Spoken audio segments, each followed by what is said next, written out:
గతంలో గవర్నమెంట్ ఆసుపత్రికి వెళ్లాలంటే ప్రజలు భయపడేవారు. అక్కడ సౌకర్యాలుండేవి కాదు, మందులు ఉండేవి కాదు, మంచి డాక్టర్లు ఉండేవారు కాదు. ఒకవేళ ఎక్కడో ఉన్నా వచ్చే జనానికి వైద్యం చేయడానికి సరిపడా సంఖ్యలో ఉండేవారు కాదు.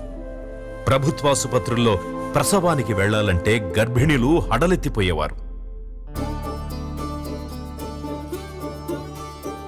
కానీ జగనన్న అధికారంలోకొచ్చాక మొత్తం మారిపోయింది. నేడు విప్లవాత్మక మార్పులు తెచ్చి వైద్య రంగ రూపురేఖలే మార్చేసింది జగనన్న ప్రభుత్వం. ఫలితంగా వైద్యం ఇప్పుడు అందరికీ అందుబాటులోకొచ్చింది.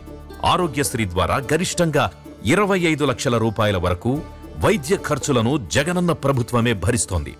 అంతేకాదు, రోగులు కోలుకునే సమయంలో వైఎస్ఆర్ ఆరోగ్య ఆసరా పేరిట ఆర్థిక సాయం కూడా అందిస్తోంది. అత్యాధునిక సౌకర్యాలతో కొత్త పిహెచ్సిలు నిర్మించారు.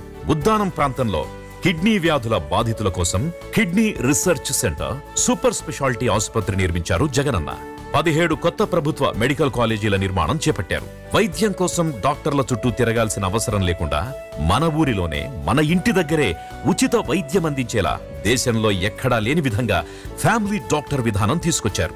రాష్ట్రంలోని ప్రతి ఇంటిని జల్లెడపట్టి ప్రతి ఇంటి గడప వద్దనే ప్రజల ఆరోగ్య సమస్యల్ని క్షేత్రస్థాయిలో గుర్తించి ఒక్క రూపాయి కూడా భారం లేకుండా నాణ్యమైన వైద్యం అందించేందుకు జగనన్న ఆరోగ్య సురక్ష కార్యక్రమం చేపట్టారు. వైద్య విద్యను, ఖరీదైన వైద్యాన్ని సామాన్యుడికి చేరువ చేశారు.